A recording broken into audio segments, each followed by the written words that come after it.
Welcome to The Buzz. I'm Addie Stafford. I'm Judy Wandu. And I'm Nick Alfano. I'll be bringing you the trending trailers of the week. I'll be breaking down all you need to know ahead of the American Music Awards this weekend. And we just couldn't wait for Thanksgiving, so we'll all be going head to head in our very own pumpkin pie eating contest.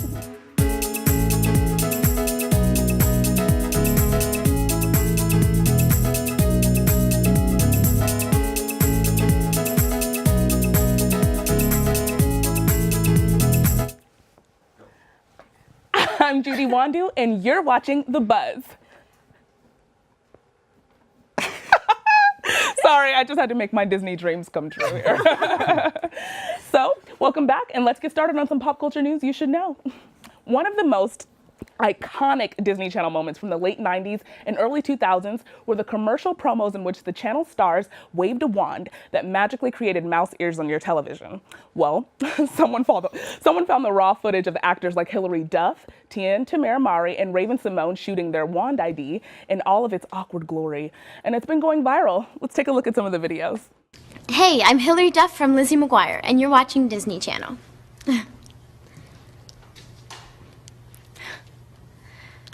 I'm Tia. And I'm Tamara Mori from Sister Sister, and you're watching Disney Channel.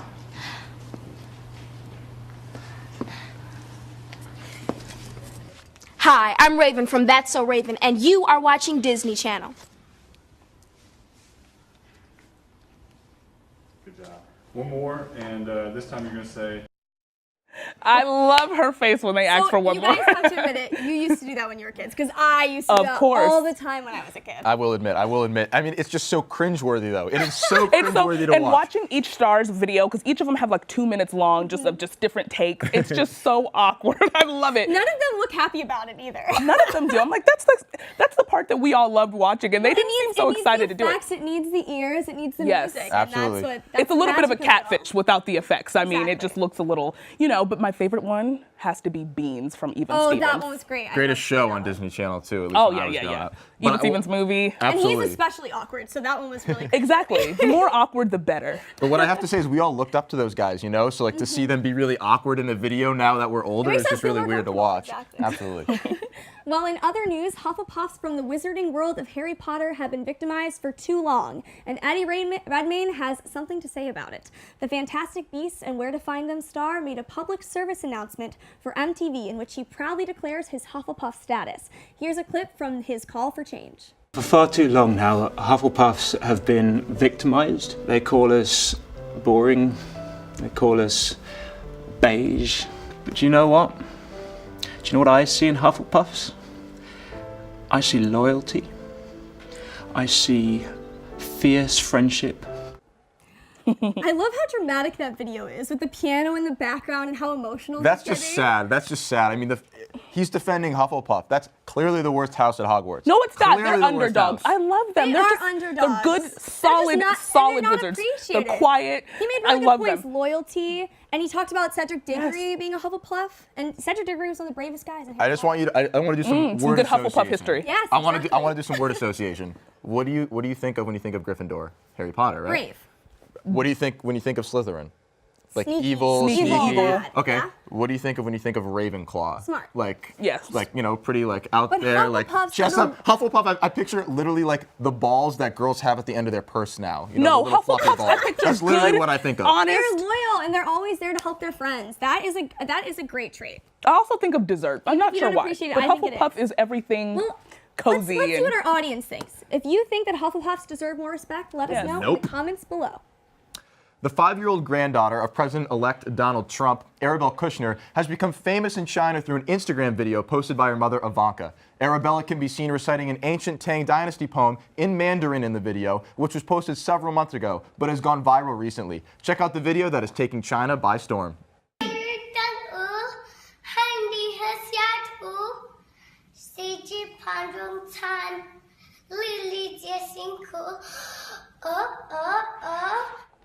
Trump made a lot of harsh statements about China during the election, but much of the social media response in China to the video of Trump's granddaughter has been positive. So what do you guys think about this one? Well, Ivanka wrote in her caption when she posted the video, she said that her daughter wanted to celebrate the Chinese New Year, and so they put her in the appropriate outfit. She recited a poem, and in Mandarin, nonetheless, and she's so young. I think that's like the most I think it's awesome. That's a about it. world-class education this girl's got. Hopefully, Exactly. by the time she's our age, she'll be able to speak like 10 different languages. I mean, I'm thoroughly impressed, but I have to say, it kind of seems like a trailer for one of those Chucky movies when like a girl comes out of the closet how it looks a little creepy. and starts talking really creepily, you know, and it's just a little awkward and strange and creepy to me. I don't know what it is, but I am impressed. I'm Yeah, impressed. this is impressive. And it also seems like this little girl is kind of binding, I guess you could say, uniting the two nations. Yeah, Fair exactly. enough. After everything that Trump has said. She's done a better job uniting the two than Trump has. Yeah. Exactly. A smart, adorable young girl.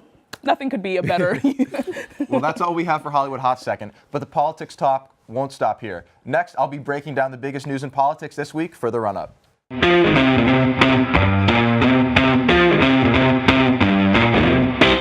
We've had a great partnership, and I've learned to get to know President-elect Trump and Steve Bannon and the whole team, and you know, it has worked, and it has been a great partnership, and he really wants everyone to understand out there that he wants to be a president for everyone. Hello and welcome to the final installment of the run-up here on The Buzz. Well, it certainly has been an interesting semester of political commentary, to say the least. And even though the campaign and election are long over, political ridiculousness is as abundant as ever. And having an entertainer like Donald Trump at the helm makes it that much better. This past week has been all about Trump's transition team and the problems it is having with making 4,000 appointments before the billionaire is inaugurated. One staple of Trump's rhetoric since he became a presidential candidate back in 2015 has been to drain the swamp, meaning taking lobbyists and career politicians out of his administration. Trump just made Vice President-elect Mike Pence the head of his transition team in order to remove all lobbyists. And regardless of my opinion, I appreciate the follow-through on that one. The problem is coming up is how Trump is contemplating a plethora of career politicians for his cabinet. He has already selected former chairman of the Republican National Committee, Reince Priebus, as his chief of staff. Rudy Giuliani, former mayor of New York, continues to hint at a potential cabinet position like Secretary of State. And in a recent New York Times article naming shortlist cabinet candidates, former Speaker of the House Newt Gingrich is in consideration for Secretary of State. Alabama Senator Jeff Sessions in the running for Attorney General. Mike Huckabee, former Arkansas governor, has been tied to the Health and Human Services Secretary. And former head of House Intelligence Committee Peter Hoekstra has a shot at becoming the next CIA director. Reports have been surfacing that even Ted Cruz may be on the cabinet and end up working for a guy that insulted his wife. Ted, that's not a good look. The irony in all this is that Ben Carson, a former presidential candidate in this most recent election cycle and one of Trump's most prominent loyalists, refused a cabinet position because he lacked government experience. Yet he ran for president with no experience and ended up supporting a candidate, Trump, with no experience either. But I digress. It looks like this transition is hitting Trump's camp as hard as it is hitting the American people, and it doesn't look like it is getting better for either group. This is Nick Alfano signing off, and thanks for watching. Let's send it over to Addie for trending trailers, and don't miss our pie eating contest. Hello and welcome to Trending Trailers, where I tell you about the hottest trailers people are buzzing about. So let's get started. First up, we have The Ghost in a Shell, DreamWorks' live-action adaptation of the Japanese manga. It is about a cyborg who leads a task force to stop cyber terror attacks.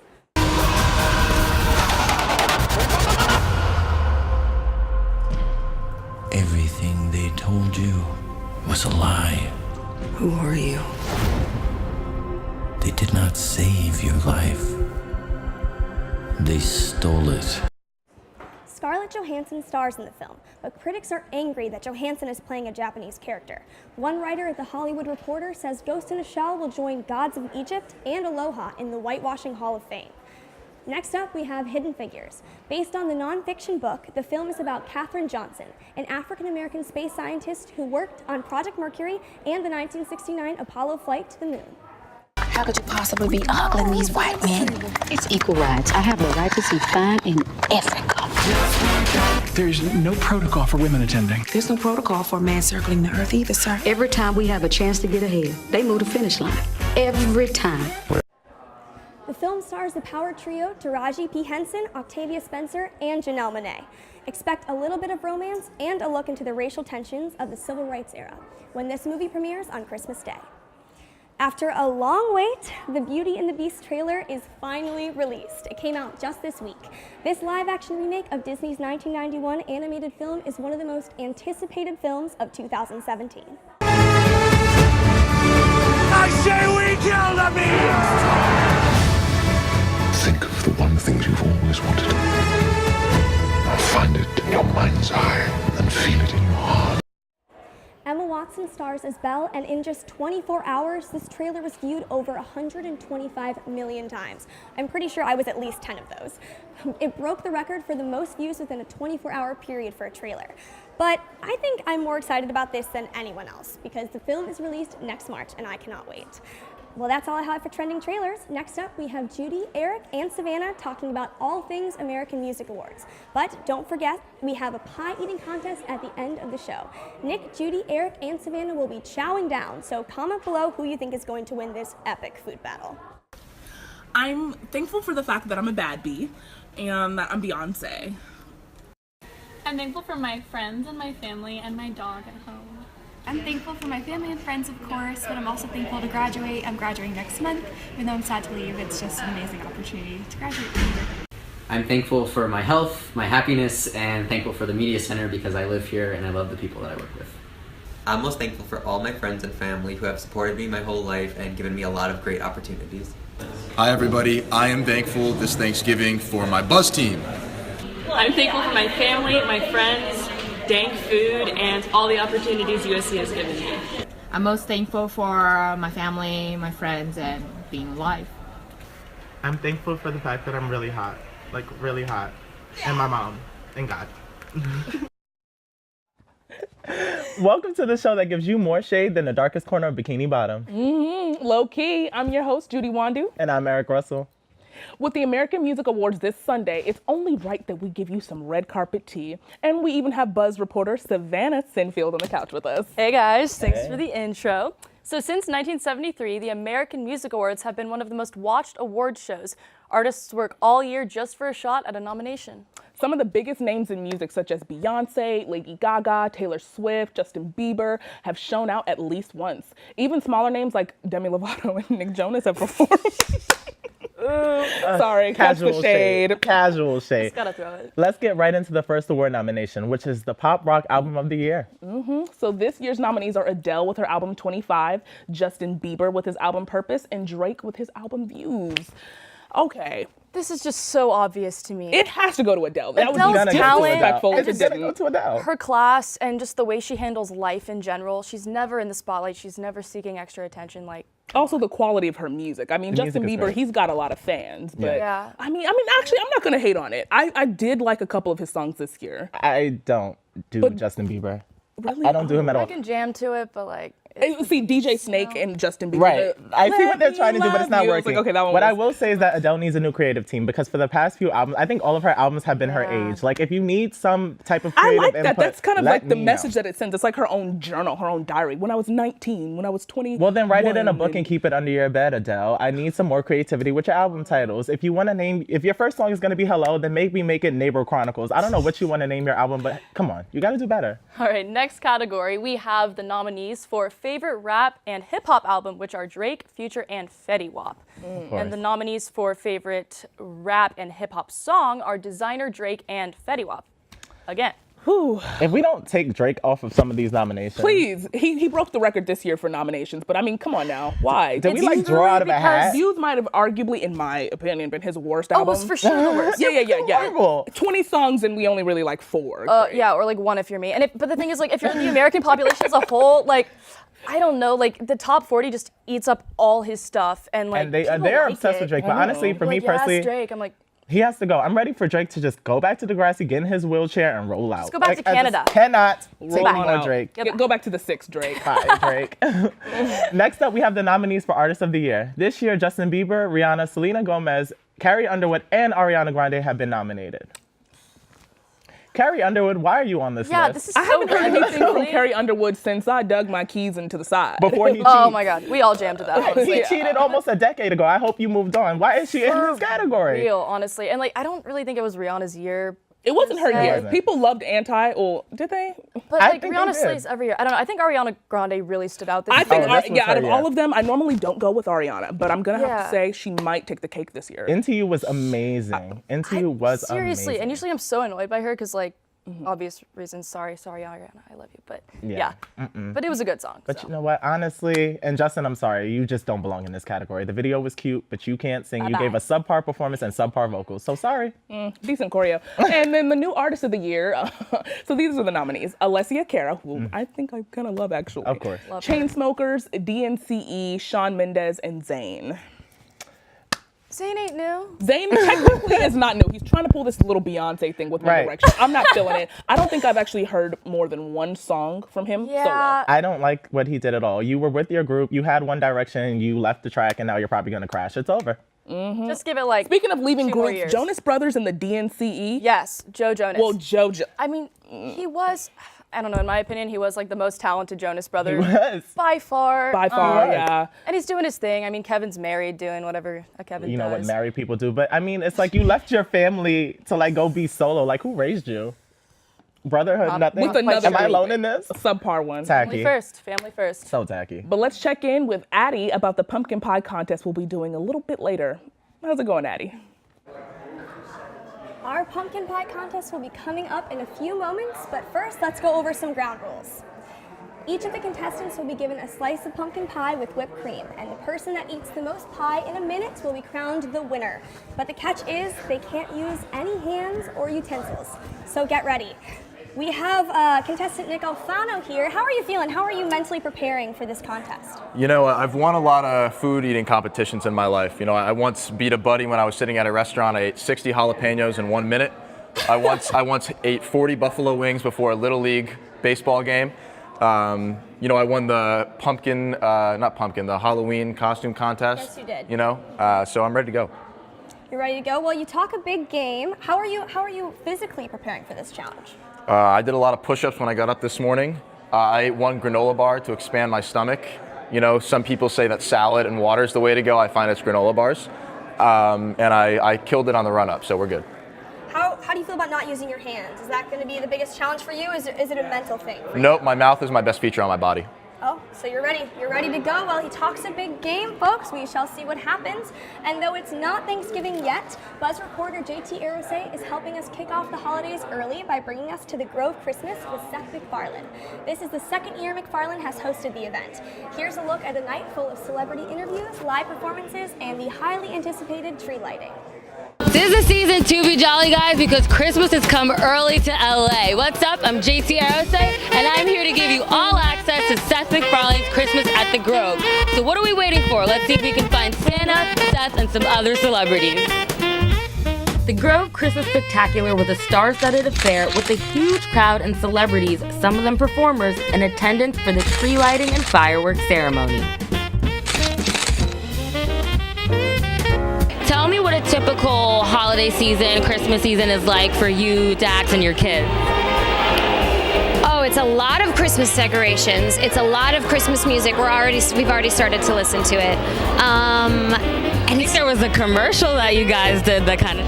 Which is very accurate to how we decorate our actual home. And yeah, we're super into Christmas. We like holidays in general, but Christmas is our favorite. I'm gonna ask you one favor. Can you sing one line of your favorite holiday song? Oh my God, my favorite. Well, I'm singing it tonight. It's Baby It's Cold Outside. That is a classic. See it though.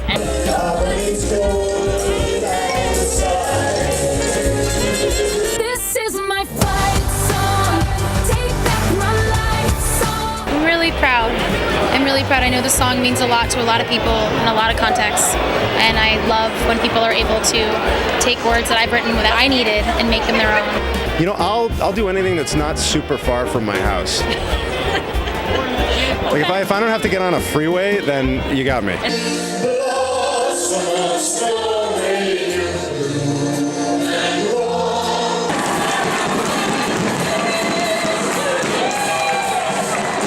Guys, it's not even Thanksgiving yet, and I'm already starting to get into the holiday spirit after looking at all these decorations and talking to everyone here at the Grove. So thank you for joining me for Seth MacFarlane's Christmas Spectacular. Happy holidays from the Buzz.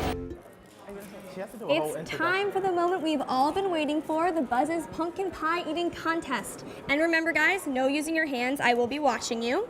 I've got 1 minute on the clock, so we will see who wins. You have only 1 minute, are you guys ready? Yes. Okay, get ready, get set, go. Oh, and the people are determined here, you can see that. All right. 10 seconds down, 50 to go. If you do happen to finish everything on your plate, you can get up. You did? Wait, there's still some more. Go, go, go, go, go. There's still some more. Everything must be gone from your plate. That is a rule. And Judy wins with the upset, and let me tell you this: she ate that in 22 seconds, which is outstanding. So let's get an interview going with her, the winner. Excuse me, Eric. I'm so sorry. You put up a noble fight. Thank you, Addie. She doesn't even need to wipe her mouth at all. So tell me, Judy. So what was going through your mind throughout that competition? I was just genuinely excited to eat. I was hungry, and this looked delicious, so I just devoured it with all my might. So do you think you're ready now for food eating contests in the future? Do you think this really prepared you for that? Is that something you're interested in? See, the reason I was a dark horse in this competition today is because I've actually been a professional eater my entire life. I've eaten entire boxes of large pepperoni pizzas growing up, and no one stopped me. So that's pretty much where I got the skill for this competition today. Very, very impressive. Okay, Judy, thank you so much. Let's get Nick up here. Let's get Nick's response up here. Where's your eyebrows? He was a strong second, but yes, he did still lose, but that's okay. You won the costume contest. Okay, but how are you feeling right now? How does that loss really feel? I'm sorry, Mom. I'm sorry, Suffield, Connecticut. I let you all down. 860, baby. Stay strong. I love you. I couldn't bring it home today. Maybe it was the granola bar I had before. Maybe I didn't do enough jaw exercises. Maybe I didn't do enough push-ups. But we're going to come back stronger than ever next time, I promise. I love you. Good night. I love that confidence. And Savannah, get up here. Let's ask you a few questions. So what was going on with you throughout this competition? How are you feeling? I really just had a technique. I was going to just slurp up the whipped cream first and then go for it. But then I realized after the whipped cream slurping that it probably stalled me. So I don't know. I feel like I've let down myself. I don't really know what I'm going to amount to anymore. And I feel like my parents are also really disappointed. Mom, I'm so sorry. She took time out of her day to watch me win. And you're not first, you're last. Well, that's okay. Maybe we'll have another competition in 2 weeks on our Christmas episode. I don't know about you guys, but win or lose, this put me in the mood for Thanksgiving. So I am looking forward to that. Well, that's all we have for this week. We hope you enjoyed the show and have a wonderful Thanksgiving. Follow us on Twitter at USC The Buzz and make sure to catch the show on our Facebook page. Thanks for watching The Buzz, and we'll see you guys in just 2 weeks.